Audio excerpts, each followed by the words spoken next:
ومن أحسن قولا ممن دعا إلى الله وعمل صالحا وقال إنني من المسلمين. السلام عليكم ورحمة الله وبركاته. إن الحمد لله نحمده ونستعينه ونستغفره ونعوذ بالله من شرور أنفسنا ومن سيئات أعمالنا من يهده الله فلا مضل له ومن يضلل فلا هادي له وأشهد أن لا إله إلا الله وحده لا شريك له وأشهد أن محمدا عبده ورسوله صلى الله تعالى عليه وعلى آله وصحبه وسلم تسليما كثيرا أما بعد। সম্মানিত শ্রোতা দর্শক মণ্ডলী, আল্লাহ রাব্বুল আলামিনের প্রশংসা এবং প্রিয় নবী সাল্লাল্লাহু আলাইহি সাল্লামের উপর সালাত ও সালামের পর আজ রবিবার 26শে জমাদাল উলা 1445 হিজরি মোতাবেক 10ই ডিসেম্বর 2023 আমাদের ধারাবাহিক আলোচনা ফিকহুস সালাত, সালাতের মাসাইল, পর্ব নম্বর 25। বিষয়বস্তু সালাত বিনষ্টকারী বিষয়সমূহ। মুবতিলাতুস সালাত, সালাত কি কি কারণে বাতিল হয়, এই আলোচনার সাথে আরো দু চারটি আনুষঙ্গিক মাসাইল সালাত সংক্রান্ত রয়েছে, যা আমরা ইনশাআল্লাহ তাআলা এতে আলোচনা করব। লেখক যা লিখেছেন তার আলোকে যে কথাগুলি সংক্ষেপে রয়েছে সেগুলির ব্যাখ্যা প্রয়োজন রয়েছে, ব্যাখ্যা করব। যেখানে বিশেষ কোনো কথা অতিরিক্ত বলা জরুরি সেখানে বলবো ইনশাআল্লাহ, যাতে করে বিষয়গুলো সব দিক থেকে সুস্পষ্ট হয়। বলছেন লেখক, মুবতিলাতুস সালাত, মুবতিলাতুস সালাত, সালাত বাতিলকারী বিষয় সমূহ। তাবতুলুস সালাতু বিমা ইয়ালি, এই নিম্নের কয়েকটি কারণ বর্ণনা করছেন লেখক। এই কারণগুলি যদি বিদ্যমান থাকে তাহলে সালাত বাতিল হয়ে যাবে। এই সমস্ত কারণে সালাত বাতিল হয়ে যায়। 1 নম্বর, ইদা তারাকা রুকনান আও শারতান আমদান আও সাহওয়ান আও তারাকা ওয়াজিবান আমদান। কোন ব্যক্তি যদি সালাতের কোন রুকন, ফরজ অথবা শর্ত, তাও ফরজ, রুকন অথবা শর্ত কোন একটি যদি ছেড়ে দেয় ইচ্ছাকৃত অথবা ভুলবশত, তাহলে তাতে সালাত বাতিল হয়ে যাবে। সালাত বাতিল হয় কোন রুকন ছুটে গেলে অথবা ছেড়ে দিলে। ছেড়ে দিলে মানে ইচ্ছাকৃত ছাড়া, আর ছুটে গেলে মানে অনিচ্ছাকৃত, ভুলে গেছে হয়তো। রোকন ফরজ গত আলোচনা ছিল 24 নম্বর পর্ব, 23 নম্বর পর্ব ছিল রোকন ফরজ সম্পর্কে, আর 24 নম্বর ছিল ওয়াজিবাত সম্পর্কে, সালাতের ওয়াজিব সমূহ সম্পর্কে, আর সবগুলি ফরজ বলেছি সেখানে। 14টি রোকন সালাতের পিলার, আর 8টি হচ্ছে ওয়াজিব। তো এই 14টি রোকনের কোনো একটি যদি ছুটে যায় অথবা ছেড়ে দেয় কেউ, তাহলে সালাত বাতিল হয়ে যাবে। এইরকমই শর্ত, সালাতের শর্ত আমরা এর আগে বেশ কিছুদিন আগে আলোচনা করেছি। সালাতের শর্ত অনেক আগে কেন আলোচনা করা হয়েছে, এর সাথে কেন হয়, এই জন্য যে সালাতের শর্ত মানে সালাত শুরু করার আগেই যেগুলি কমপ্লিট করতে হয়,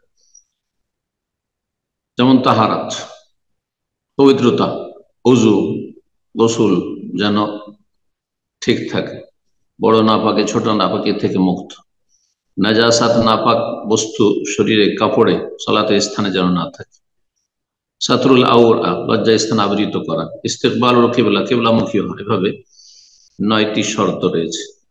কোন একটি শর্ত যদি ছুটে যায় অথবা কেউ ছেড়ে দেয়, ধরেন কেউ কিবলামুখী হলো না, অথবা শরীরে কাপড় ইচ্ছা করেই যে অংশটুকু ঢাকা ফরজ, আওরাত, পুরুষের বিশেষ অংশ রয়েছে শরীরের, আর নারীদের গোটা শরীর হচ্ছে আওরাত, ঢেকে রাখার বস্তু। একমাত্র সালাত অবস্থায় চেহারা, হাত এবং পা নিয়ে ইখতিলাফ রয়েছে। জি, যদি এগুলির কোনো একটি ছুটে যায়, কোন একটি রুকন ছুটে গেল, কোন একটি শর্ত ছুটে গেল অথবা ছেড়ে দিল, তাহলে সালাত বাতিল হয়ে যাবে। আও তারাকা ওয়াজিবান আমদান, অথবা ইচ্ছাকৃত যদি কোনো ওয়াজিব, 8টি যে ওয়াজিব রয়েছে তার কোনো একটি যদি ছেড়ে দেয়, ইচ্ছাকৃত ছাড়ে, ইচ্ছাকৃত সামি আল্লাহু লিমান হামিদা বললো না, ইচ্ছাকৃত সুবহান রাব্বিল আযীম বা রুকুর তাসবিহ পাঠ করলো না, ইচ্ছাকৃত রব্বানা ওয়া লাকাল হামদ পড়লো না, ইচ্ছাকৃত সেজদায় দোয়া করলো না, ইচ্ছাকৃত দুই সেজদার মাঝখানে দোয়া পড়লো না, প্রথম তাশাহুদ ইচ্ছা করে ছেড়ে দিল বা প্রথম তাশাহুদে বসলো না। ইচ্ছাকৃত যদি ছেড়ে দেয় কোনো ওয়াজিব তাহলে সালাত বাতিল। তার মানে অনিচ্ছাকৃত ভুলে গেছে, তাশাহুদ পড়া হয়নি, প্রথম তাশাহুদ ছুটে গেছে, যদি এমনটা হয় তাহলে যদি সোজা দাঁড়িয়ে গিয়ে থাকে পুরা তাহলে আর ফিরবেন, আর যদি মাঝখানেই থাকে এখনো সোজা দাঁড়ায়নি তাহলে ফিরে যাবে, জানিয়ে দেওয়া হলে বা জানতে পারলে। দুই নম্বর কারণ অনিচ্ছাকৃত, দুই নম্বর কারণ হচ্ছে আল হারকাতুল কাসীরা লিগাইরি যারুরা, এমন কোন জরুরি নয় তারপরেও যদি বেশি নড়াচড়া করে, জরুরি মানে নিরুপায়, আপনি নড়াচড়া করতে হচ্ছে, কারো জীবন বাঁচাইতে হবে, ছোট একটা বাচ্চা জীবন বাঁচাইতে হবে, অথবা এমন কোন এমার্জেন্সি হয়েছে, যে কোনো ধরনের এমার্জেন্সি হইতে পারে, বিভিন্ন রকম তার উদাহরণ হতে পারে। জি, তো যদি জরুরি হয় তাহলে তো হরকত করতে পারবে একটু বেশি, বেশি হইলেও তাতে সালাত বাতিল হবে না যতক্ষণ কিবলামুখী আছে। আর যদি জরুরি না হয়, বিনা জরুরি সামান্য একটু প্রয়োজন, একটু আপনার রুমাল একটু এদিক ওদিক হয়ে গেছে, আর এমনিতে নাড়াচাড়া বারবার, এমনিতেই শুধু হঠা নড়া করতে আছে, তো খেলতামাশা নয়। তো বেশি যদি নড়াচড়া হয়, বেশি নড়াচড়া আর কম নড়াচড়ার মাপটা ঠিকই, যে কতটা পরিমাণ হইলে বেশি হরকত বেশি নড়াচড়া হয়ে গেছে আর কতটা হলে কমের পরিমাণে আছে বলুন। এই ক্ষেত্রে ওলামারা একটি মাপটা ঠিক উল্লেখ করেছেন, তা হচ্ছে যদি বাইরে থেকে কোনো ব্যক্তি কোনো মুসলিম দেখে একজন লোককে সালাত অবস্থায় যদিও নড়াচড়া করছে তারপরে বোঝা যাচ্ছে যে সালাতে আছে, তাহলে সেটি হচ্ছে অল্প নড়াচড়া, অল্প হরকত, হারকাতে কালিলা। আর যদি দেখা যায় যে যারা দর্শক বা যে দর্শক দেখছে, দেখেও বুঝতেই পারছেন না যে এই ব্যক্তি সালাত অবস্থায় আছে না সালাতের বাইরে আছে, এত বেশি নড়াচড়া করছে, তাহলে জানতে হবে যে এটি অনেক অতিরিক্ত হরকত নড়াচড়া হয়ে যাচ্ছে, এতে সালাত বাতিল হয়ে যাবে যদি জরুরি না হয় তাহলে। 3 নম্বর কারণ সালাত বাতিল হয় কাশফুল আওরা আমদান, ইচ্ছাকৃত কেউ যদি লজ্জা স্থান উন্মুক্ত করে, এমন কাপড় পরেছে যে তাতে লজ্জা স্থান ঢাকছে না, হাফ প্যান্ট পরে সালাত আদায় করছে। আজকাল কিছু ফাসেক ফাজের আছে, আর যুবক সমাজে এদের সংখ্যা অনেক বেশি দেখা যাচ্ছে, দুঃখের বিষয় যে মুসলিম সমাজে, মুসলিম দেশেও দেখা যাচ্ছে। আল্লাহ হেফাজত করুন এসব বিভ্রান্তি থেকে আর পাশ্চাত্যের গোলামি থেকে। তো হাফ প্যান্ট পরে সালাত আদায় করছে, বাড়িতে হোক অথবা মসজিদে হোক, আর তাতে রানের কিছু অংশ খোলা আছে, সালাত হবে না। রান পুরুষদের নাভি থেকে শুরু করে, মানে নাভি সহ, নাভি রাখতে হবে, সামনের দিক থেকে নাভি ঢাকা থাকবে, পিছন দিক থেকে নাভি বরাবর ঢাকা থাকতে হবে। সামনে পেছনে যদি নাভির নিচে নেমে যায় তাহলে লজ্জা স্থান আংশিক খুলে গেল।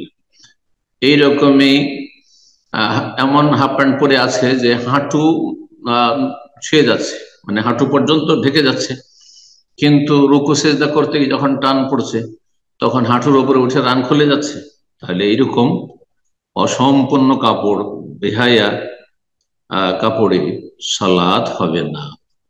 এইরকম মহিলাদের ক্ষেত্রে টাকনার উপরে কাপড় উঠে যাচ্ছে, এমন উঁচা বোরখা বা কাপড় পরে আছে বা পায়জামা পরে আছে যাতে টাকনার উপরে কাপড় উঠে যাচ্ছে, তাহলে মহিলাদের জন্য জায়েজ নয়, সালাত হবে না এইভাবে। অথবা হাত খুলে যাচ্ছে, হাতের আপনার কবজি নয় কনুই পর্যন্ত খুলে যাচ্ছে, ঢিলা, অনেকে ঢিলা বোরখা ঢিলা জামা পরেন, আর তারপরে হয়তো হাত উঠাতে যাচ্ছেন, অথবা যে কোনো অবস্থায় হোক না কেন হাতের কাপড় নিচের দিকে চলে যাচ্ছে, আর এদিকে জড়ো হয়ে চলে আসছে আর খুলে যাচ্ছে, ইত্যাদি ইত্যাদি। মাথার চুল খুলে গেল, পেছন দিকে চুল খুললো, আর সালাত আদায় করছে, সালাত বাতিল হয়ে যাবে। 4 নম্বর সালাত বাতিলের কারণ হচ্ছে আল কালাম ওয়াদ দেহকু ওয়াল আকলু ওয়াশ শুরবু আমদান। কয়েকটি একসাথে লাগিয়ে দিয়েছে। বলা যেতে পারে 4 নম্বর ইচ্ছাকৃত কথা বলা।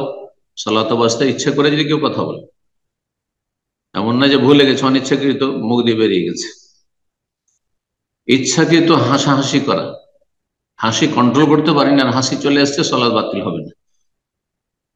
কিন্তু যদি ইচ্ছা করে হাসে অথবা কাউকে হাসায়, এমন কিছু করলো যাতে সেও হেসে পড়লো, এমন কোন কারণ করলো সালাতে, সালাত শুরু করার আগে থেকে হাসতে আছে আর তারপর তকবীর তাহরিমা দিয়ে নিয়েছে আর সেই হাসি সামলাতে পারছে, তাহলে ইচ্ছাকৃত হাসা এটি।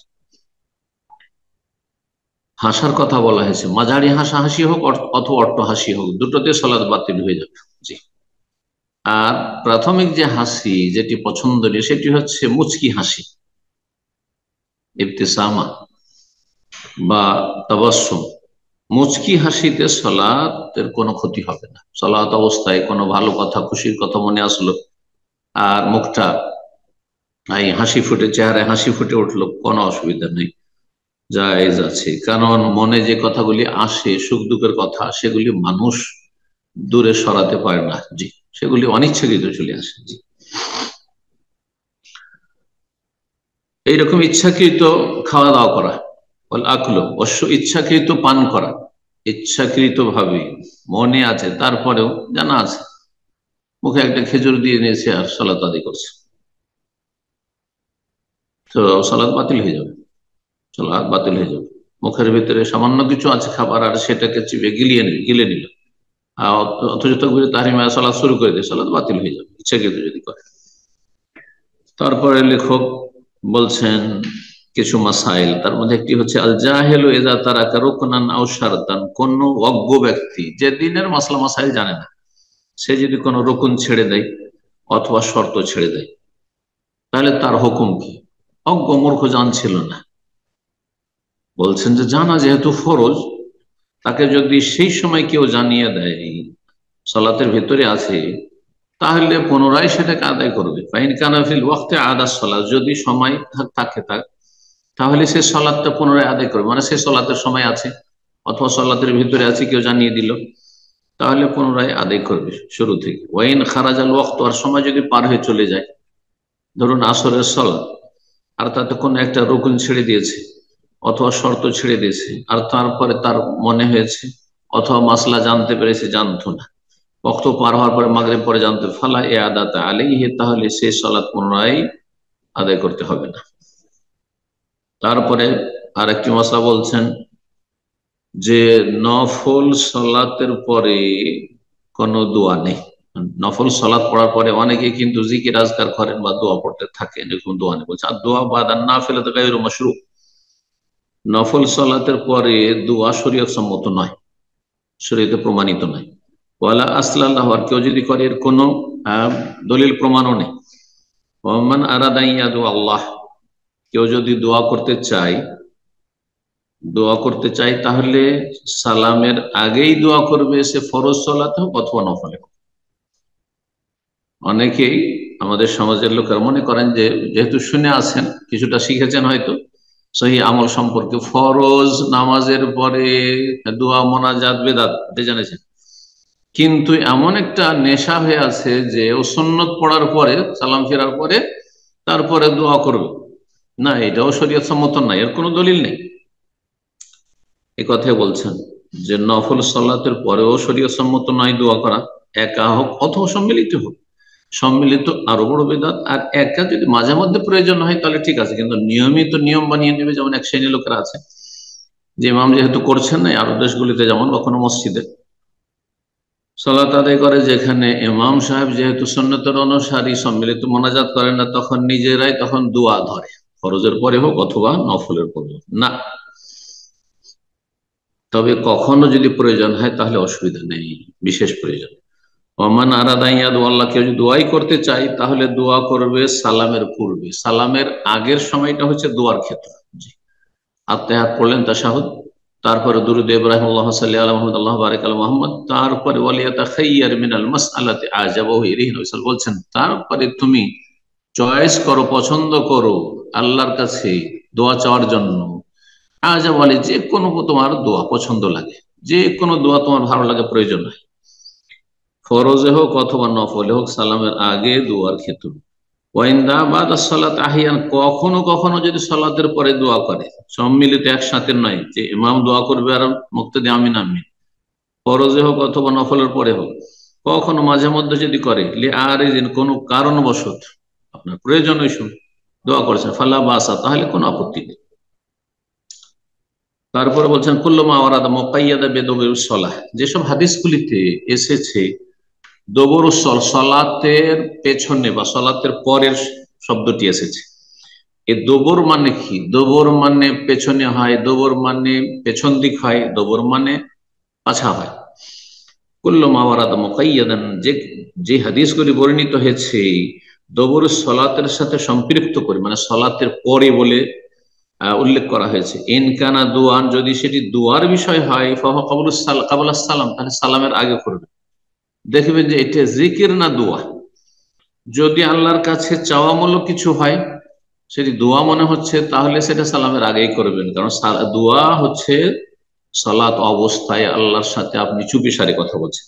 ওয়াইন কানা জিকরান, আর যদি সেটি জিকিরের বিষয় ফাহুয়া বাদাস সালাম, তাহলে সালামের পরেই সেটা উপযুক্ত, কারণ সালাম ফিরা হয়ে গেছে, আল্লাহর সাথে চুপিসারে কথোপকথন শেষ হয়ে গেছে, মোনাজাত যেটাকে বলা হয়, গোপন আলাপ শেষ হয়ে গেছে। এখন যে ভুল ত্রুটি হয়েছে তার জন্য ঘাটতি পূরণের উদ্দেশ্যে আস্তাগফিরুল্লাহ আস্তাগফিরুল্লাহ আস্তাগফিরুল্লাহ, ভুল ত্রুটি ছাড়া তো আমরা নই, ভুল ত্রুটি হবেই, যদিও সালাত আদায় করলাম, চেষ্টা করলাম, তারপরে ভুল মুক্ত না, ঘাটতি মুক্ত নয়। সুতরাং তোমার কাছে ক্ষমা চাইছি, তারপর আল্লাহ সালাম ইনকাসালাম তাবারাক ইয়াদাল জালাল ওয়াল ইকরাম, দেখুন এগুলো সব জিকির, কালিমা তাওহীদ, জিকির, হ্যাঁ, ইত্যাদি ইত্যাদি। জি, আল্লাহু লা মানিয়া লিমা আতাইতা ওয়া লা মুতিয়া লিমা মানা'তা ওয়া লা ইয়ানফা'ু যাল জাদু মিনকাল জাদু, জিকির। যদি আল্লাহর কাছে চাওয়ামূলক হয় তাহলে সালামের আগে। এই ফর্মুলাতে আল্লাহুম্মা আইন্নি আলা যিকরিকা ওয়া শুকরিকা ওয়া হুসনি ইবাদাতিকা, অনেক ওলামারাই বলছেন যে সে সালামের আগে পড়াটা হচ্ছে শ্রেয়। আবার যেটা প্রচলিত আমাদের সমাজে সেটা হচ্ছে সালামের পরে আল্লাহুম্মা আইন্নি আলা যিকরিকা ওয়া শুকরিকা ওয়া হুসনি ইবাদাতিক পড়া যেতে পারে, আল্লাহু আ'লাম। ফরজ সালাতের পরে আল্লাহর কাছে ক্ষমা চাওয়া, হুকমুল ইস্তেগফার বাদাল ফরিজা, ফরজ সালাতের পরে ক্ষমা চাওয়া, আস্তাগফিরুল্লাহ আস্তাগফিরুল্লাহ। আল ইস্তেগফার বাদা কুল্লি সালাতি মাফরুজা মাশরু, বলছেন প্রত্যেক ফরজ সালাতের পরে ক্ষমা চাওয়া শরীয়ত সম্মত, এ সবুতি হানিন নবী সাল্লাল্লাহু আলাইহি ওয়াসাল্লাম, যেহেতু এটি নবী সাল্লাল্লাহু আলাইহি ওয়াসাল্লাম থেকে প্রমাণিত। ওয়ালিআন্না কাসীরা মিনাল মুসাল্লি ইউকাসসির ওয়া ইউফাররিতু ফিস সালাত, আর অনেক মুসল্লি রয়েছে আমাদের সাথে যারা জামাতে সালাত আদায় করেছে বা ইমাম সাহেবের সাথে সালাত আদায় করে, সবাই একই রকমের না, অধিকাংশ আছেন যাদের সালাতে বিভিন্ন রকম ত্রুটি রয়েছে, ঘাটতি রয়েছে। ইম্মা বিল মাশরুআতি যাহিরা, হয়তো এই ত্রুটিগুলি বাহ্যিক শরীয়তের বিধিবিধানের ক্ষেত্রে, বাহ্যিক যে আমলগুলি কালকেরা, যেমন তেলাওয়াতে, রুকুতে, সেজদায়, বৈঠকে ইত্যাদিতে। ওয়াইম্মা বিল মাশরুআতিল বাতিন, অথবা আভ্যন্তরীণ শরীয়তের যেসব বিধিবিধান রয়েছে তাতে ঘাটতি রয়েছে, যেমন খুশু, বিনয়ী হওয়া। খুশু হচ্ছে সালাতের রূহ, আত্মা, হুজুরুল কলব, এবং অন্তর সালাতে উপস্থিত থাকা। আল্লাহর সামনে মসজিদে শুধু শরীরটা উপস্থিত নাই, শরীর উপস্থিত এবং আপনার জবান বাকশক্তি উপস্থিত সেখানে হাজির, আর আপনার কলব, হৃদয়ে সেখানে একদম সবসময় হাজির। সালাতের বাইরে মোটেই এদিক সেদিক যাচ্ছেন, উদ্ভ্রান্ত হয়ে ঘুরছেন আপনার অন্তর, এইরকম সালাত আদায় চেষ্টা করতে হবে, যেটাকে খুশু বলা হয়। আল্লাহ তৌফিক দান করুন। তারপরে বলছেন যে কোন নাপাক ব্যক্তি যদি থাকে আর সে অন্তরে আল্লাহকে স্মরণ করে, সেটা জায়েজ কিনা? জায়েজ, ইয়াজুজু যিকরু বিল কলবি ওয়াল লিসান লিল মুহাদ্দিস, অন্তর থেকে তো জায়েজ, জবানে জবানে জিকির আজকার জায়েজ, জবানে উচ্চারণ করে সুবহানাল্লাহ, আলহামদুলিল্লাহ, লা ইলাহা ইল্লাল্লাহ, আল্লাহু আকবার, লা হাওলা ওয়ালা কুওয়াতা ইল্লা বিল্লাহ, ইত্যাদি ইত্যাদি, আস্তাগফিরুল্লাহ, সমস্ত জিকির আজকার আস্তে হোক জোরে হোক, আসল হচ্ছে আস্তে ধীরে, কিন্তু যেখানে প্রমাণ রয়েছে, যেমন সালাতের পরে উচ্চস্বরে বলা, আর আপনার আইয়ামে তাশরিকের তাকবীরগুলি পাঠ করা ইত্যাদি, তালবিয়া পাঠ করা ইত্যাদি। তো এই বিষয়ে বলছেন ইয়াজুজু যিকরু বিল কলবি ওয়াল লিসান, জিকির করা জায়েজ হৃদয় দ্বারা, কলব দ্বারা, মনে মনে মনে আল্লাহর গুণগানের কথা এই বাক্যগুলি আপনি ঘোরাচ্ছেন, নিয়ে আসছেন। লিসান, আর জবান দ্বারা জিকির করা যাবে। কার জন্য? লিল মুহদিস, যার ওযু নেই অত গোসল ফরজে আছে। ওয়াল জুনুব, গোসল ফরজে আছে, স্বপ্নদোষ হয়েছে, সহবাস হয়েছে, তারপরে জিকির আজকার করতে পারবেন, সালাত আদায় করতে পারবেন না, কিন্তু জিকির আজকার করতে পারবেন না, কোরআন স্পর্শ করতে পারবেন না বড় নাপাকের অবস্থায়। এবং কোরআন জন্মী ব্যক্তি, যার গোসল ফরজ হয় সহবাস বা স্বপ্নদোষের জন্য, সে কোরআন তেলাওয়াত মুখস্থ করতে পারবেন না। কারণ আপনার নাপাকি হচ্ছে এমন নাপাকি, বড় নাপাকি হইলেও যে কোনো সময় গোসল করলে আপনি পাক হইতে পারছেন। পক্ষান্তরে মাসিক অবস্থায় থাকা বা নেফাস অবস্থায় থাকা মহিলারা গোসল করলে তারা পাক হইতে পারছে না, সেজন্য তাদের ক্ষেত্রে দ্বিমত রয়েছে। যদি অধিকাংশ ওলামারা বলছেন যে মাসিক অবস্থায়, নেফাস অবস্থাও তেলাওয়াত মুখস্থ করতে পারবে না, অধিকাংশ ওলামাদের মত। কিন্তু গবেষক ওলামারা ভিন্ন মত পোষণ করেছেন, আর সেটি শক্তিশালী। কারণ 1 সপ্তাহ 10 দিন ধরে অথবা 30 দিন 40 দিন ধরে নেফাস অবস্থায় থাকবে, মাসিক অবস্থায় থাকবে দীর্ঘ সময় ধরে, আর কোরআন তেলাওয়াতের মতো মুবারক কাজ থেকে বঞ্চিত রাখবেন, তার জন্য অকাট্য দলিলের প্রয়োজন রয়েছে। আর এই ক্ষেত্রে অকাট্য দলিল নেই। সুতরাং জায়েজ রয়েছে মাসিক অবস্থায় এবং নেফাস অবস্থায় তেলাওয়াত করা, মুখস্থ স্পর্শ করা জায়েজ নয়। বলছেন যে জিকির আজকার অন্তর থেকেও করতে পারবেন, জবান দ্বারা করতে পারবেন। নাপাক ব্যক্তি, গোসল ফরজ থাকা ব্যক্তি, জন্মী ব্যক্তি, এরকম ঋতুবতী মহিলা এবং প্রসূতি মহিলা, যা লেখা, যেমন তাসবিহ সুবহানাল্লাহ বলা, তাহলিল লা ইলাহা ইল্লাল্লাহ ওয়া তাহলিল আলহামদুলিল্লাহ বলা, তাকবীর আল্লাহু আকবার বলা, দোয়া করা, দোয়া করতে পারবেন, হাত তুলেও দোয়া করতে পারবেন নাপাক অবস্থায়। ওয়াসসালাত আলান নবী সাল্লাল্লাহু আলাইহি ওয়াসাল্লাম, নবী সাল্লাল্লাহু আলাইহি ওয়াসাল্লাম সালাত ও সালাম পেশ করা, আল্লাহুম্মা সাল্লি ওয়া সাল্লিম আল্লাহুম্মা সাল্লি আলা মুহাম্মদ আল্লাহুম্মা বারিক আলা মুহাম্মদ পড়তে পারবেন। জুমার দিনের যে সুন্নত হচ্ছে বেশি বেশি দরুদ পেশ করা, সেটা নাপাক অবস্থায় করতে পারবেন, কোনো অসুবিধা নেই। বলছেন আল ইসরার বিযিকরি ওয়া দুআ হুয়াল আফযাল মুতলাকান, জিকির এবং দোয়া আস্তে ধীরে করা, মানে আওয়াজ উঁচা না করা, এটি হচ্ছে উত্তম সাধারণ অবস্থা বা সর্ব অবস্থা। ইল্লা ফিমা ওয়ারাদা, তবে ব্যতিক্রম যেখানে বর্ণিত হয়েছে যে উচ্চ স্বরে জিকির আজকার প্রমাণিত নবী সাল্লাল্লাহু আলাইহি ওয়াসাল্লাম, সাহাবায়ে কেরাম থেকে আদবারিস সালাওয়াতুল খামস, যেমন 5 ওয়াক্ত সালাত, ফরজ সালাতের পরে আস্তাগফিরুল্লাহ আস্তাগফিরুল্লাহ আস্তাগফিরুল্লাহ আর জিকির আজকার গুলি, এগুলি জোরে পড়া প্রমাণিত।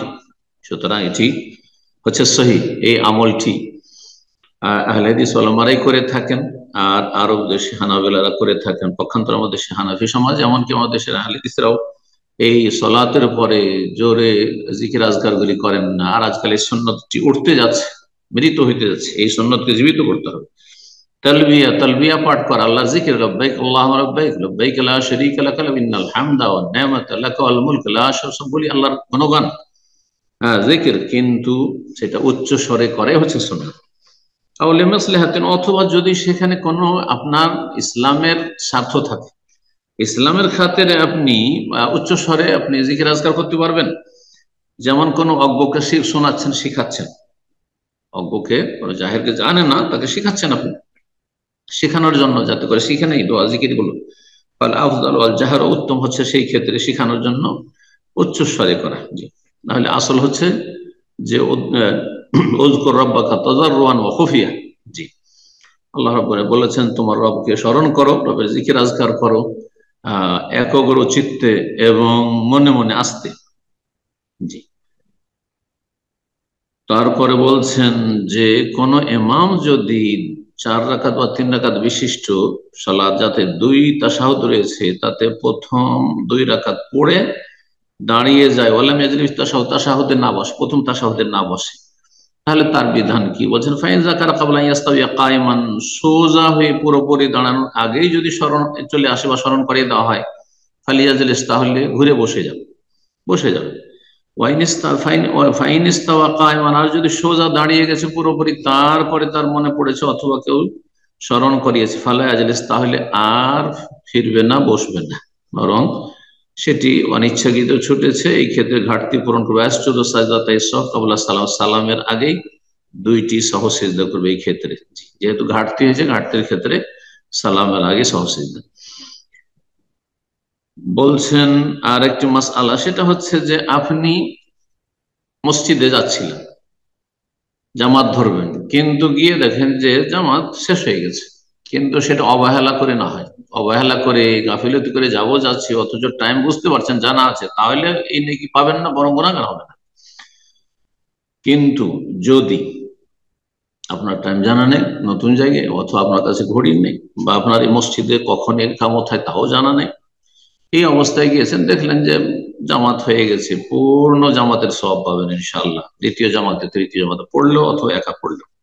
বলছেন মান খারাজ ইউরিদুস সালাহ, কোন ব্যক্তি সালাতের উদ্দেশ্যে বেরোলো, ফাওয়াজাদান নাসা কাদ সাল্লাহ, কিন্তু দেখলো যে জনগণ সেখানে সালাত আদায় করে নিয়েছে, ফালাহু মিসলু আজরি মান সাল্লাহ, যারা মসজিদে জামাত সহকারে সালাত আদায় করেছে তাদের মতো সে নেকি পাবে।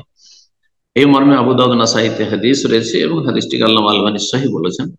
আবু রাদিয়াল্লাহু তাআলা আনহু বর্ণিত, তিনি বলেন ক্বালা রাসূলুল্লাহ সাল্লাল্লাহু আলাইহি ওয়াসাল্লাম, রাসূলুল্লাহ বলেছেন মান তাওয়াদ্দা, যে ব্যক্তি ওযু করলো, ফাহসানা ওযুহু, আর সুন্দর করে ওযু করলো, সুম্মা রাহা, তারপরে গেল মসজিদে, ফাওয়াজাদান নাস কাদ সাল্লাউ, দেখছে যে লোকজন সালাত আদায় করে নিয়েছে, জামাত হয়ে গেছে বা হয়ে গেল, কাদ সাল্লাউ পড়ে নিয়েছে, আতাহুল্লাহু আযজা ওয়া জাল্লা মিসলা আজরি মান সাল্লাহা ওয়া হাদারাহা, আল্লাহ তাকে, যেহেতু ইচ্ছাকৃত এরকম জামাত ছাড়েনি বা অবহেলা করেনি, দেরি করেনি, সুতরাং আল্লাহ তাকে দেবেন নাকি অনুরূপ যেমন পেয়েছে কারা, যারা সালাত আদায় করেছে জামাতে এবং সালাতে উপস্থিত হয়েছে শুরুতে, তাদের সমান নাকি পাবে, কিন্তু গাফিলরা নয়। লা ইয়ানকুসু যালিকা মিন আজরিহিম শাই, কিন্তু যারা জামাতে হাজির হয়েছে তাদের নেকি নিয়ে একে দেওয়া হবে না, আল্লাহ তার বিশেষ রহমতে তাকে দেবেন, যেহেতু সে সচেষ্ট ছিল জামাতে শরীক হওয়ার জন্য। আল্লাহ রাব্বুল আলামিন ভুল ত্রুটি মাফ করুন, এবং আল্লাহ রাব্বুল আলামিন আমাদেরকে নেকির কাজে অগ্রগামী হওয়ার তৌফিক দান করুন। আর দুটি ছোট্ট মাসালা রয়েছে, সেটা হচ্ছে দুইটি ক্ষেত্রে আমিন বলা সুন্নাত। বলছে ইউসান্নাতু আমিনু ফি মাওদি'আইন, দুইটি ক্ষেত্রে বা দুইটি জায়গায় আমিন বলা সুন্নাত।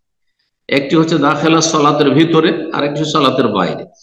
সালাতের ভিতরে কখন? বাদা কিরাতিল ফাতিহাতি, সূরা ফাতিহা পড়ার পরে, ইমাম হোক, মুক্তাদি হোক বা একাকী হোক, যদি তেলাওয়াত উচ্চ স্বরে থাকে, ইয়াজহারু বিহিল ইমাম ওয়াল মামুম, ইমাম মুক্তাদি উভয়ে উচ্চ স্বরে আমিন বলবে, ওয়ায়ুআমিনুল মামুম আল ইমাম, এবং মুক্তাদি ইমামের সাথে সাথে আমিন বলবে, আগেও নয় লাকাবান ওয়ালা বাদ, পরেও না। অনেকে পরে বলেন, পরেও না, আর অনেকে তাড়াহুড়ো আগেই বলে ফেলেন, সেটাও না, সাথে সাথে। ফাইন্না ওয়ামান ওয়াফাকা তামিনুহু তামিনাল মালায়েকা গুফিরা লাহু মা তাকাদ্দাম মিন যামবি, সহিহ হাদিস, যে ইমাম যখন আমিন বলবে জাম্মানাল ফাআমিনু, তখন তোমরা আমিন বল, মুক্তাদিরা, তোমাদের মধ্যে যার আমিন ইমামের আমিনের অনুকূলে হবে, মানে সময়ের দিক থেকে একই সাথে বললেন, তাহলে অতীতের গুনাহগুলি মাফ করে দেওয়া হবে, দোয়া কবুল হবে।